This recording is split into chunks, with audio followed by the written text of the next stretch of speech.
What's going on, guys? It's Greg here, aka NYPrepper. It is Saturday, October 14th, 2023, and I have an emergency alert to share with you guys. Right now, it is 10:15 p.m. Eastern Time here in the United States, and I wanted to give you an update on the situation in the Middle East. So, people are watching and waiting for Israel to begin their massive ground attack on the Gaza Strip. The whole world is watching and waiting. However, it appears that Israel may be postponing their ground invasion for a few more days, reportedly due to weather. This is coming from the New York Times. Personally, I don't believe that, but the New York Times quoted three senior Israeli military officials in their article this evening, saying that they're going to postpone the ground invasion for a few more days, reportedly due to weather, which sounds like BS to me, guys. I mean, it's 2023. Okay. F-16s are not affected by, some wind and rain. Okay. And I'll show you guys a map of the wind conditions. It's really not that bad. There's just like 15 knot winds coming off of the Mediterranean, but there's like no wind at all over Israel and Lebanon and the Gaza Strip. There's like no wind whatsoever, but just offshore in the Eastern Mediterranean, there are like 10 to 15 knot winds, which is like nothing. Okay. So I really don't believe that story. It's possible that Israel may be waiting for more American aircraft carriers to arrive. It's possible that they're waiting for more ammunition and military aid to arrive. It's hard to say, guys. Okay, it could be a psychological trick that Israel is doing, that, they want Hamas to think that, oh, we're going to invade tonight, and then they don't invade tonight, but then maybe they're going to invade tomorrow night after Hamas is exhausted from preparing for this big invasion tonight. And then they're going to get tired and they're going to lower their guard, and then Israel's going to invade. I don't know. Okay. But so far it's been quiet. We had some indications in the evening that Israel was going to go in after midnight. This was stated by various Israeli military sources. They said that they would start operations after midnight Israeli time, but that hasn't happened. We also had one of the spokesmen for the Israeli Defense Forces, Lieutenant Colonel Jonathan Conricus, and he's been doing nightly updates on the Israeli Defense Forces Twitter page. He's like the PR guy for the IDF, and he told a Swedish news outlet earlier today, like in the afternoon, that the ground invasion of the Gaza Strip would begin only in a matter of hours, and that hasn't happened yet. Okay, so we'll have to wait and see. Okay, we'll have to wait and see. It could still happen tonight. If it does happen, I will go live. Okay. When this invasion starts, when this campaign starts, okay, because they're going to probably do like a massive aerial bombardment before they go in on the ground. They're going to do an artillery attack. They're going to do tanks. They're going to go in with tanks before they send in all the infantry. Okay. I mean, or it could happen totally different. I mean, we just don't know what Israel has planned. They obviously want to catch Hamas by surprise, and they gave Hamas 24 hours to evacuate all the civilians in the Gaza Strip. They were dropping leaflets over the Gaza Strip the past 2 days, telling people to leave. So that 24-hour evacuation period has already expired. So Israel is now free to do anything they want. So we'll have to wait and see. One thing I want to mention is YouTube is only going to notify you guys of a maximum of 3 uploads per 24 hours from any channel that you have notifications set up for. So if I, let's say, upload 3 videos today, and then let's say I go live later on overnight, you're not going to get a notification that I'm going live, okay? Because YouTube will only notify for 3 uploads per 24 hours, and that's a combination of either videos or live streams. So if I do 3 videos and then a live stream, that's 4. So that live stream won't be counted towards the 3. So you won't get notified of that. Okay, so just keep that in mind.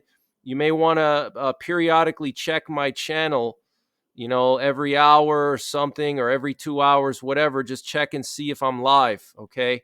Or see if I've uploaded anything new. We have the Rear Admiral of the IDF stating that Israel will broadly attack Gaza City very soon. And he said that in a national broadcast address, okay? Broadly attack Gaza City very soon. So, in my opinion, what that means is he's talking about a combined arms attack, okay? Multiple branches of the Israeli military working together, okay, sea, air, and land working together to bombard the Gaza Strip, and they want to take over Gaza City. That's what they want to do. They want to occupy it and take it over, okay? And Iran has already warned everybody that they will not allow Israel to go in and occupy Gaza City. They just won't allow it. And even Putin, okay, the president of Russia, said that that's unacceptable. He said that any ground invasion of Gaza is unacceptable. That's what the Russian President Vladimir Putin said. He said any invasion of the Gaza Strip is unacceptable. Okay. And he also compared the siege of the Gaza Strip that Israel has been doing the last few days to the siege of Leningrad by the Nazis in World War II. And in my opinion, that's kind of concerning for him to compare that because we know that Putin grew up in the aftermath of the siege of Leningrad. So he's basically forming like a deep personal connection to what's going on in Israel now, to his own childhood, and basically he's sympathizing with the Hamas on a deep level, and he feels like he can really relate to them. So that means he's fully on the side of Hamas. He's fully on the side of Iran, Syria, Hezbollah, all these people. um, we currently have a nuclear war command and control plane up in the air. Okay, right now, it has the call sign Blown 85. Blown 85. It took off from Patuxent Air Base just about an hour ago, and it's heading south into the Sargasso Sea. This is kind of an unusual area for them. They usually go out like more east. They don't go like south too much in this area. We also had 2 nuclear war command and control planes airborne in the afternoon. And then we also had a B-52 airborne earlier this afternoon as well. Okay, let me just share some other flight paths with you. We have a P-8 Poseidon sub-hunter plane currently patrolling the eastern Mediterranean. It's been up in this area for the last couple of hours, basically all evening and all night. Okay, and these planes can detect submarines underwater. They have what are known as sono buoys. These are buoys that they can drop onto the surface of the water, and they send out like radar into the water, and then they send the signal back up to the plane, the data that they get from the radar, and then the plane can determine if there's any submarines in an area. And they also have harpoon missiles that they can fire into the water to kill the submarine. Okay, so this thing has been up in the air for the last few hours here.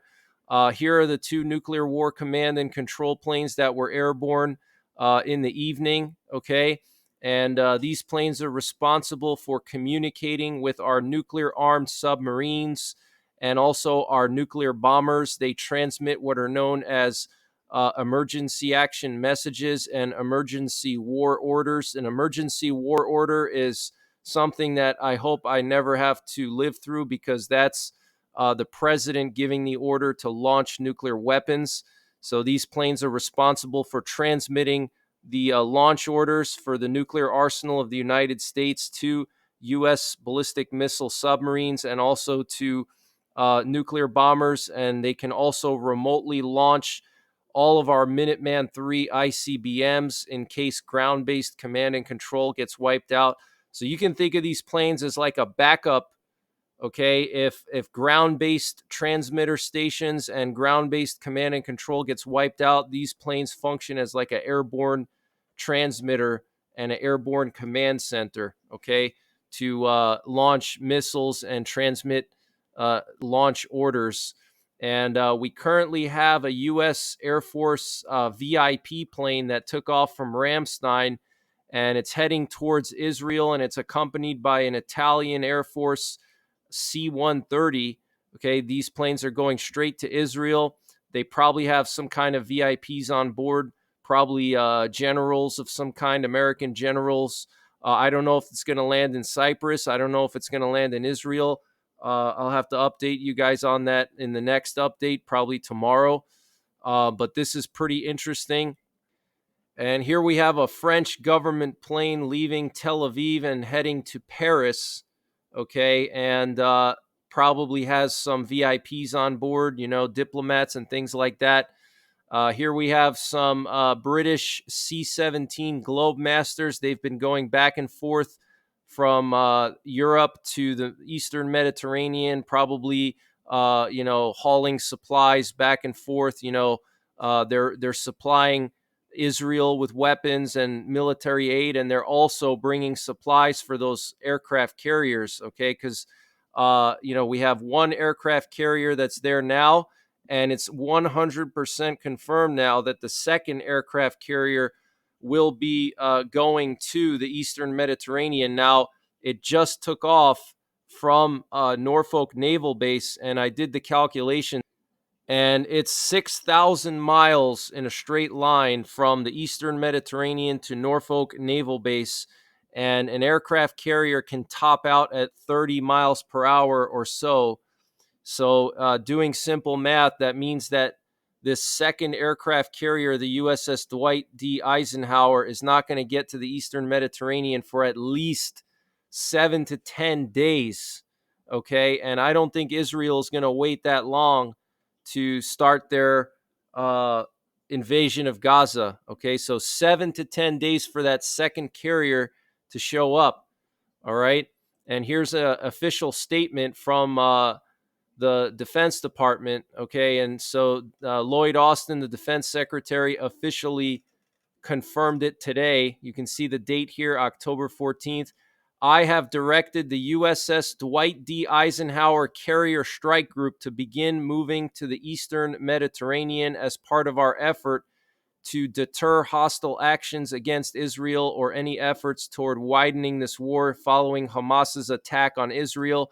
The Carrier Strike Group includes the guided missile cruiser USS Philippine Sea, guided missile destroyers USS Gravely and USS Mason, and the Carrier Air Wing 3 with 9 aircraft squadrons and embarked headquarters staffs. The Eisenhower Carrier Strike Group will join the USS Gerald R. Ford Carrier Strike Group, which arrived earlier this week. Okay, so 2 carrier strike groups, guys. 2 carrier strike groups confirmed. That is huge. Okay, I can't explain to you how massive that is. That is a lot of firepower.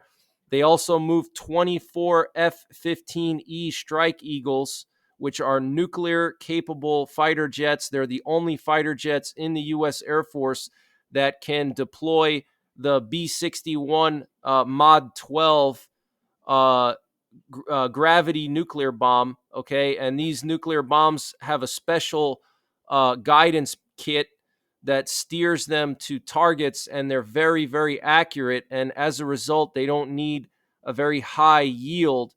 And these are the type of weapons that the U.S. would deploy if they had to do a full-scale decapitation strike on Iran to eliminate their nuclear facilities and to eliminate their military. Okay, they would use these very precise, low-yield nuclear warheads, nuclear weapons. Okay, and so it's very concerning that they moved these fighter jets to the region. Okay, so a lot of firepower going to the Middle East, and we know that Iran has already warned that if Israel commences their ground invasion of Gaza, the situation in the Middle East would change forever. Okay, and Hezbollah has already threatened to invade Israel if Israel goes after Gaza. Russia said that it's unacceptable.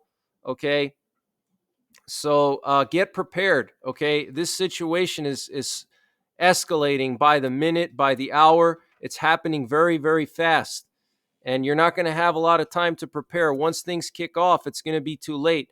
So what you need to do within the next 24 hours is you need to check your bug out bag, check your nuclear war survival plan, make sure you have a fallout shelter that you can get to.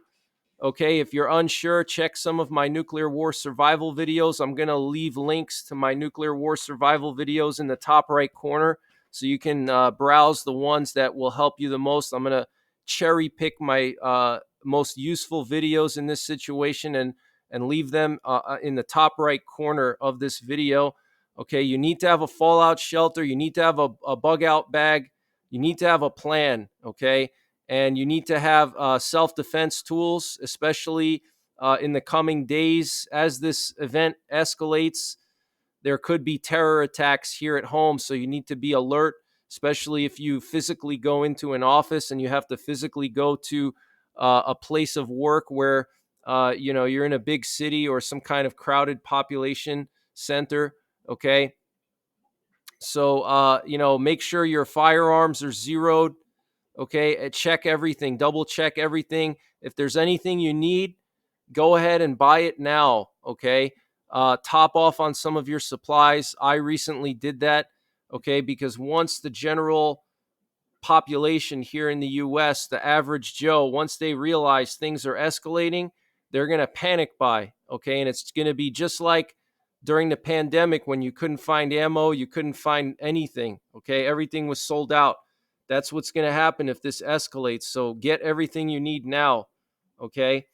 I want to just share with you guys the current weather conditions in the Eastern Mediterranean. And here you can see there's a wind that's blowing from the western direction towards Israel, and the average speed is roughly about 13 knots, maybe 15 knots. So that's not really too fast. That's not going to affect fighter jets. That's not going to affect any modern aircraft at all. Okay, this is just a strong breeze, and that's it. Okay, even a paper airplane could fly in conditions like this. So that's just a total BS excuse. I think they're trying to throw off maybe Hamas with that story that they're delaying it because of the weather. I want to just share with you guys what Putin said.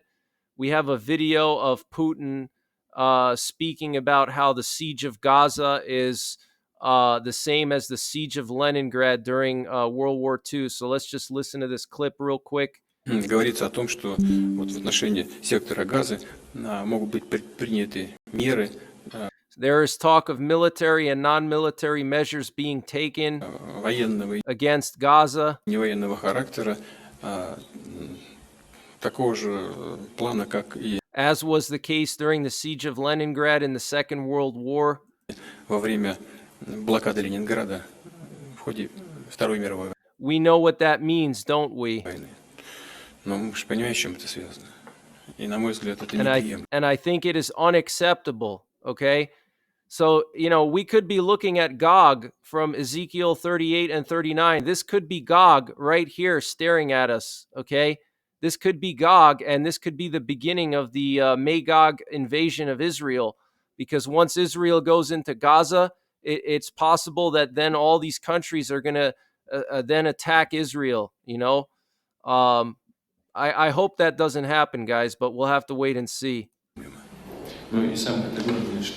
And then he goes on to say, most importantly, civilian casualties will be absolutely unacceptable.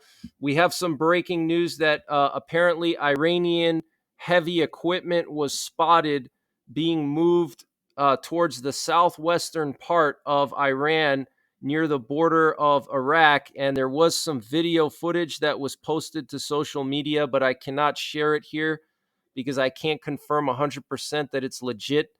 Okay, but I thought I would just share it with you that there is talk on social media and some video footage out there of Iran moving T-72 tanks on flatbed trucks in the southwestern direction. Okay, what's southwest of Iran? Take a guess. Israel. Okay. Macron, the president of France, warned Iran and Hezbollah to not get involved and not escalate the conflict.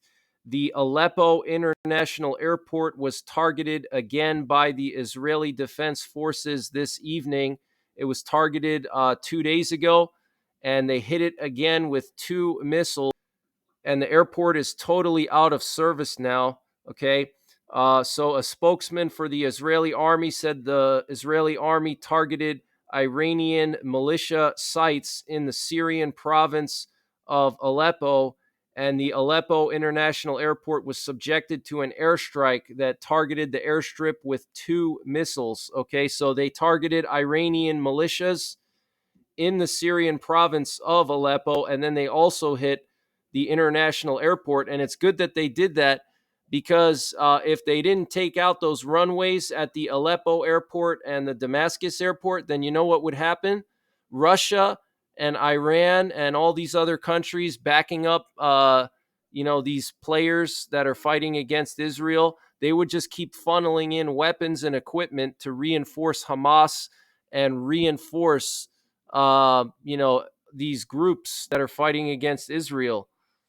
Okay, the Syrian Ministry of Defense confirmed that at approximately 11:35 p.m. on Saturday, the Israeli army carried out an air attack from the direction of the Mediterranean Sea and targeted the Aleppo International Airport. The Secretary of Defense here in the U.S. Said that the situation in the Middle East is complex, and we encourage the Israelis to be professional and to launch their operation responsibly. The Wall Street Journal quoted a U.S. official, and the U.S. official said that Israel must think about the consequences and not rush into war without an exit strategy. So it's kind of stupid that, on one hand, they say that, yeah, we're supporting Israel, but then on the other hand, they're kind of like talking bad about Israel, and they're saying, oh, they have to launch the war responsibly. They have to launch the operation responsibly, as if, Israel is not a professional military. I mean, it's just ridiculous. Hamas thanked Putin for supporting the Hamas militants.